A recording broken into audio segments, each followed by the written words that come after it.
23 pays, dont 16 membres de l'Union européenne, viennent de décider le renvoi de diplomates russes, 116 au total, une mesure prise à la suite de l'empoisonnement sur le sol britannique, début mars, de l'ancien agent double russe Sergueï Skripal, une affaire à laquelle la Russie a nié être mêlée de près ou de loin.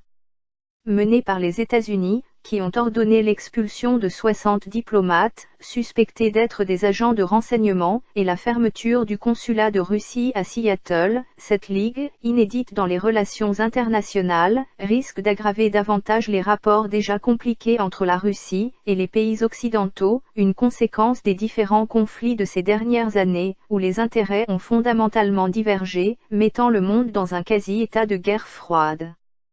Contre ces décisions unilatérales d'expulsion coordonnée de diplomates russes, par les pays occidentaux auxquels se sont joints d'autres pays non membres, comme l'Ukraine et l'Albanie, le ministre des Affaires étrangères, Sergueï Lavrov, a répliqué, mardi 27, depuis Tachkent, en Ouzbékistan, rapporte la télévision russe, estimant qu'elles sont le résultat des pressions colossales de Washington. Et de menacer à son tour, nous allons riposter, n'en doutez pas. Voyant dans cette action conjointe, une muflerie, que personne ne peut tolérer.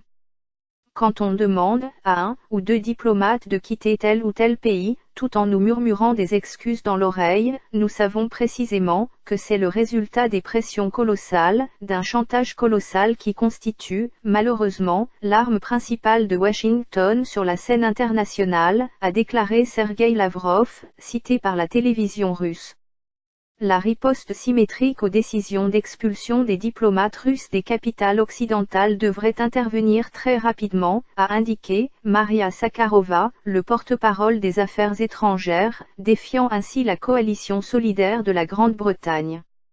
Une contre-attaque légitime, confortée par le plébiscite dont a bénéficié Vladimir Poutine, lors de l'élection présidentielle du 18 mars dernier, élu avec 76,69% des suffrages.